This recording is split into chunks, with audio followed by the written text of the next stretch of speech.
Hello, I'm Vlad Sparastoria. I shoot and know about shooting. Let's be honest, you don't see me here in Legnano with the rifle very often. I spend more time with the pistol, but today I wanted to try a few things.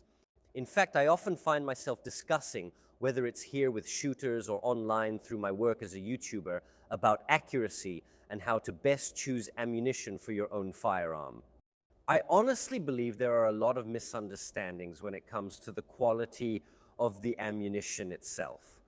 And many mediocre shooters, technically speaking, focus way too much on buying or reloading high-quality ammunition, but not so much on shooting well. It's a very long discussion, but the goal of today's video is different. Today, I have 2 boxes of 22 long rifle here, which are the cheapest ones normally sold to the public, to TSN shooters, and the most expensive ones. By the way, these aren't even the best we have, but the best ones are all reserved by our competitive shooters. The first box is the classic Celje Bello Club, a fairly universal round for both pistols and rifles that actually works more or less well in all types of firearms. The other rounds we're trying, which cost more than twice as much as the Celje Bello Club, are the RWS Special Match premium line rounds from RWS that are already top of the range. In this context, what does it mean for one round to be better than another? How can one 22 long rifle round be better than another 22 long rifle round? The key word is consistency. If we were to measure a series of physical characteristics of the 2 rounds, the bullet weight, the amount of powder, the overall length, the total weight of the cartridge, and all these measurable characteristics, we would notice that the higher quality RWS special match rounds definitely have more consistent quality. Accuracy isn't about hitting the target once. Accuracy is about hitting it 60 times like you often do in competitions. And only with ammunition that is technically consistent every time can I achieve this result. It's clear that if ammunition is sometimes longer, sometimes shorter, has a bit more powder or a bit less powder, or a different bullet weight, especially in competitions that require extreme precision, like in rifle shooting, it makes a difference. Well, even a millimeter higher or lower, for example, because it had more or less powder, can determine the victory or defeat in a competition. So what does consistency mean in production? It essentially means a much more accurate quality control. When I'm in a factory that produces 1 million rounds of ammunition a day, I have to decide how often and how precisely I will accept or reject ammunition from a batch. And I can set, for example, parameters for a round, analyze the ones I produce, and choose only those that come closest within certain tolerance limits to those parameters. Ammunition of various qualities from the same factory. If we look at them up close or take them apart, to the naked eye, they seem completely identical because often they are identical, meaning they literally came out of the same machines. However, they have undergone a completely different quality control and consistency process. This is the big difference between ammunition of various qualities, besides the fact that maybe 2 different companies use different powders, different lead alloys. You get the idea. Now we're going to fire a series of shots. I'm actually going into this test not knowing what result I'll find, what result we'll get. I'm curious myself to see what I can do. Also because, and this brings me back to what I said at the beginning, the biggest limitation is the shooter. But let's shoot and then draw our conclusions.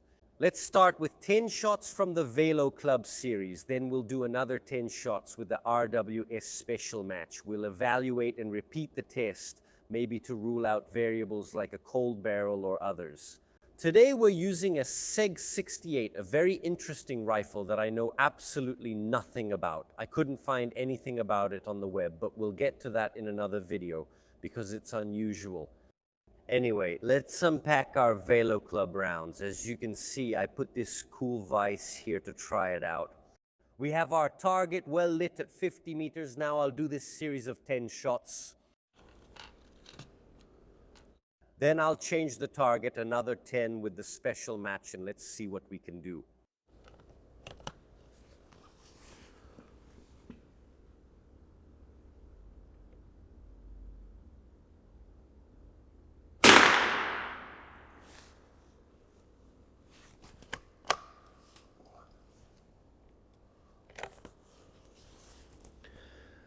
It's definitely a lighter trigger than I remembered. I'm a bit too used to Glocks.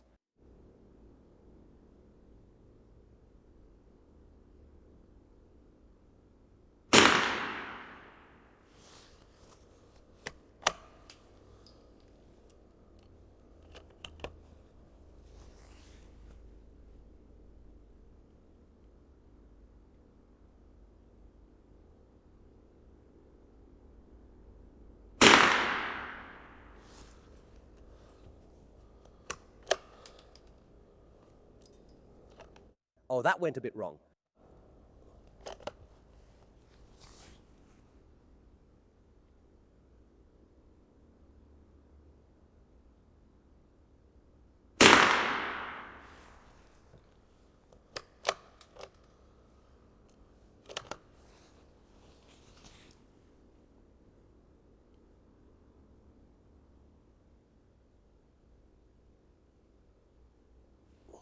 Hold on, the target is really brightly lit and my eyes are having trouble seeing it because there's so much light on the target right now. The diopter definitely helps.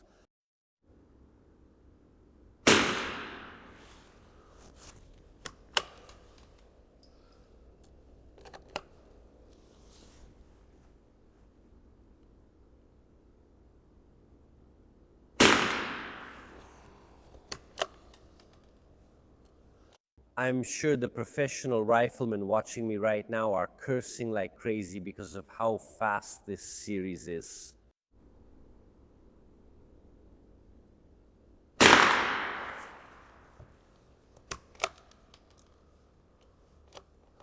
Oh, get in, here it is.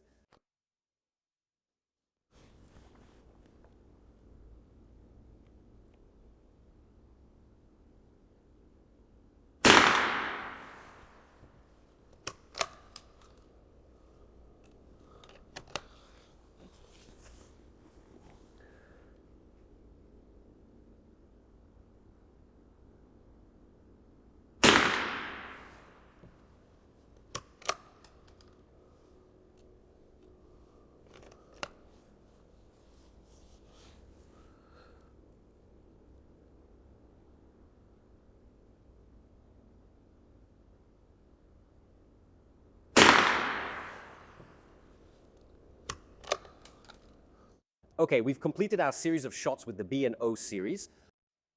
I want to shoot first with the special match because before I move the camera and analyze the target, I want to keep this whole setup steady to minimize the variables as much as possible. So I'll change the target for a moment. I'll shoot 10 rounds with the special match. Holy crap, they cost me just as much, if not more than the 9mm. Here. Let's try it, and then of course we'll comment on the targets.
Oh, a spent casing.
Okay. After finishing our round with the special match, let's take a look at the targets because I can already see a difference. As I already told you, I came to do this test not really knowing what to expect. I assumed that obviously higher quality ammunition should give a better result. So these are our 10 shots, 1, 2, 3, 4, 5, 6, 7, 8, 9, 10 with the B&O series. It's not an exceptional group. Don't mind this mark that was already on the target before. Look, these marks are a bit bigger. It's not exceptional. We don't even have a 10 no bullseyes. The shots are a bit scattered, but they're all in the black. It's certainly not a result that would make you win competitions, just to be clear. I'm also a shooter who wins rifle competitions, but I've definitely seen much better. Of course, I've also seen people shoot with a rifle during the exam here at the range and completely miss the white sheet, but that's another story. Let's take a look instead at what I did with the special match. Oh, on the other side. And how should I put it? Now, we'll repeat the test because I don't know if it's me who warmed up earlier with Bellows 6, and then by shooting with the higher quality special match, I changed the result. But the grouping is clearly better. It's a bit low compared to the center of the target, but it's very tight. Counting this as an 8 since it's halfway, they're all inside the 8. And I also have 1 and 2. You can't see them very well, but these are 2 shots, 2 bullseyes. How can I say I'm, quote unquote, almost surprised by this big difference? After shooting the first string with the bellow, which I'll put back here for you, I expected to do a bit better with the RVS special match. But actually, the big difference surprised me too. And here you can really appreciate how much more consistent high-quality ammunition is. Of course, to get a result like this, mechanically speaking, because I could also go on at length about the shooter's accuracy, but mechanically speaking, you have to pay almost twice as much. But I repeat, the quality control is consistent. In order to try to be as precise and consistent as possible with these tests. So the barrel was cold with the Bellows series, I was cold, and so on. Let's repeat. We'll shoot another 10 rounds with the low-quality club rounds. That's it. Don't interfere. They're good rounds. I mean, they work. But definitely, as far as quality control goes, they're more variable. Well, it's not that the Bellows series makes low-quality rounds. It's a matter of choice. They're deliberately cheap for a reason, to be cheap. A natural question arises. So what do I need them for? We'll get to that too. Riproviamo. Let's try again. No, there was a shell casing here from before. Okay.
This one even made a different sound. It went all over the place. We'll see it on the target, but maybe it's not noticeable. No, this is my microphone. Maybe it's not noticeable, but I heard a much weaker sound.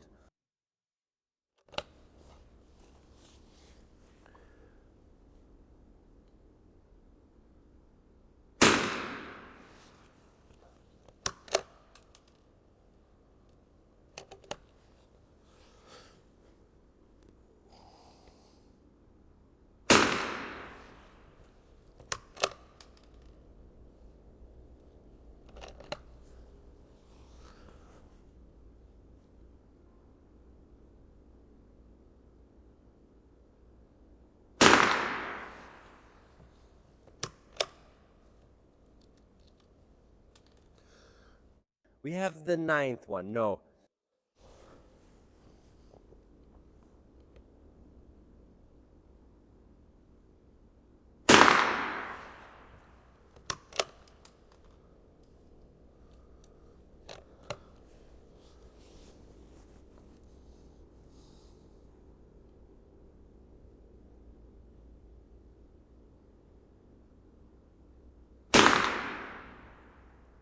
Huh. This one also had a different sound. The result is very interesting, but before we look at it, 10 shots with the special match on another target. I place another target, then just like before, at this point in the video, given the length, I know that only the best viewers have stayed. So I can take my time and do things calmly. A casing, okay? Let's put it in. Go in, okay?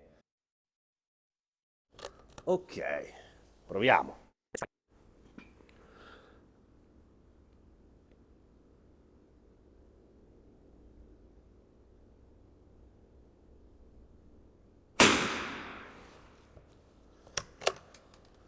I messed this one up, and I know it.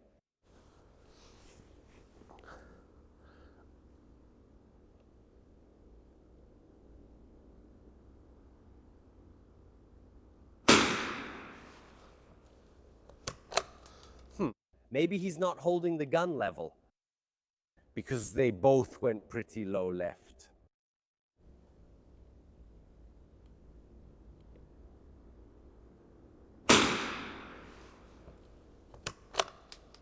Huh.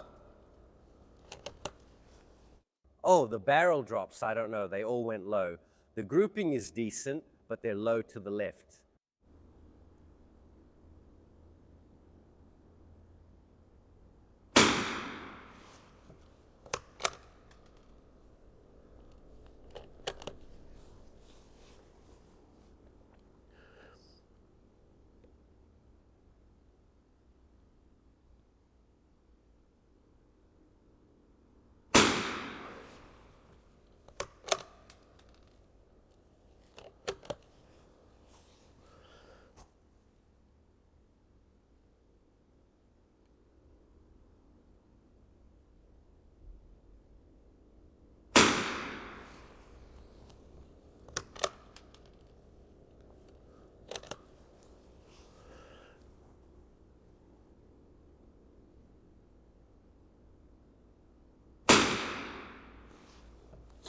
Very interesting result. Now let's take a look at it.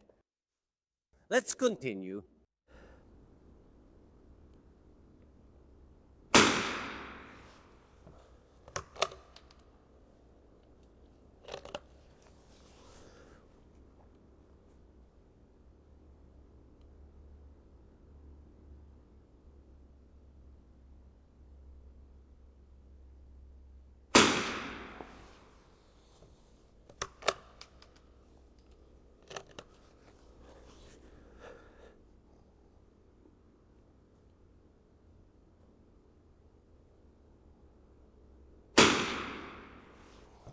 And 10.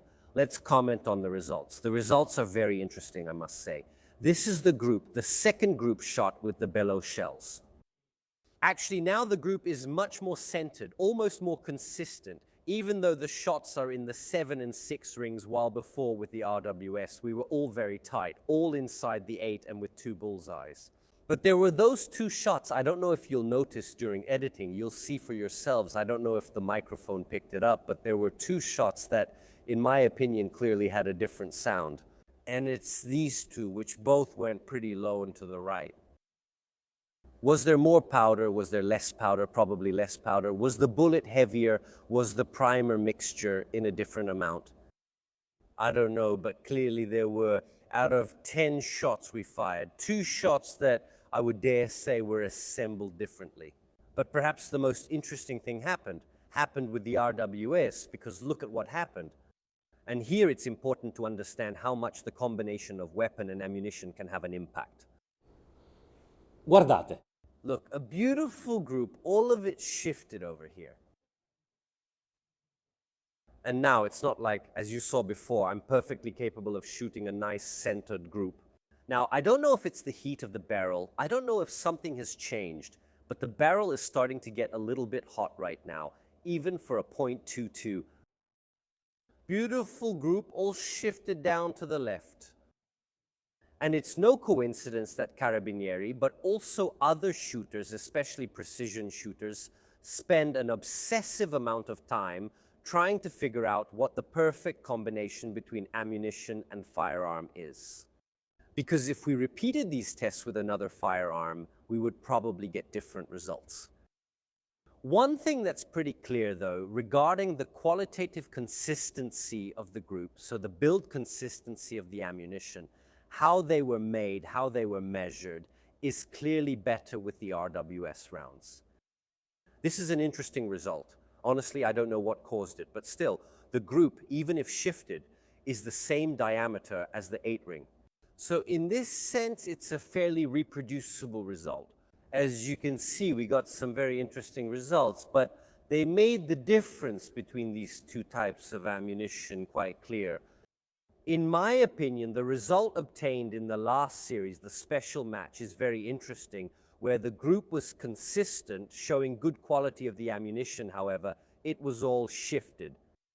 It could be the barrel getting hot. It could be my eye getting used to the light and seeing differently. It could be many different things. The temperature at the shooting range could have changed at this moment, because as we go on with the day and with the recording, the temperature is rising. Because even though it's winter, it's a beautiful sunny day. Sole. Now, an important point. Many shooters, especially beginners, believe that they can magically improve their results and become good shooters simply by using ammunition. There's something very important to consider. Ammunition, or rather the combination of firearm and ammunition, has a mechanical precision limit. I talk about the firearm-ammunition combination because a result that is good with one firearm and a certain ammunition could be drastically different with another firearm. Many reloaders know these things very well. A load, maybe a .308 Winchester load, works perfectly in one firearm but not in another. There are so many, really so many variables in firearms that can drastically affect the result. You must always discuss the firearm-ammunition combination first. And the first thing you need to do is find one type of ammunition or a few types of ammunition, especially since .22s are almost exclusively commercial. Yes, there are people who reload .22s, but that's probably only 0.1%. You need to find commercial ammunition that is, first of all, suitable for your own firearm, and that's the first big step. However, the firearm-ammunition combination has a certain mechanical accuracy, meaning that mechanically speaking, we can consistently shoot a 4-centimeter group. When you, as shooters, are not able to shoot a 4-centimeter group, but maybe due to technical flaws in aiming, in pulling the trigger, or generally in controlling the firearm, you shoot groups of 8 minutes of angle. It won't make the slightest difference if you use good quality ammunition. Higher quality ammunition should matter to you as shooters, whether it's .22 or any other caliber. Let it be clear when it arrives. When your accuracy, your ability to hit the target, is better than the mechanical accuracy of the weapon.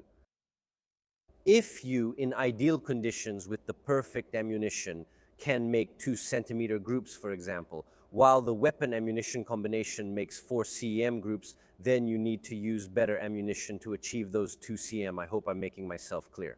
If you're bad at shooting, the best ammunition won't save you. And in this case, lower quality ammunition is very useful. When you shoot worse than the mechanical accuracy of the low quality ammunition, the low quality ammunition is enough for you to practice. First, you need to reach the limit with the low quality ammunition, and then you can think about improving. This is probably a concept that more experienced, older shooters know very well, but it's a question I constantly get from people who are just getting into shooting. So I hope you enjoyed this video and that it cleared up some doubts for you. I found this test really interesting. As I said, I came to this test not really knowing what to expect. I myself was a bit surprised by the results, and I hope that you, like me, learned something. So thank you all for watching this video. As always, first of all, let's thank the Legnano shooting range, which not only lets me work, but also gives me the opportunity to make these videos. So definitely come here to shoot. You might even meet me. If you want to support the channel directly, consider becoming a member or buying the t-shirts. They greatly support my efforts because you earn almost nothing by showing guns on YouTube, even though, as you can see, we're not doing anything wrong. We're not crazy people going around with rifles. If you don't want to or can't contribute in this way, consider leaving a like, a comment, but most importantly, subscribe to the channel. It really helps my work immensely. It doesn't cost you anything. And if I offend your favorite gun, you can always remove your like. That's all from me, and as always, I'll see you next time.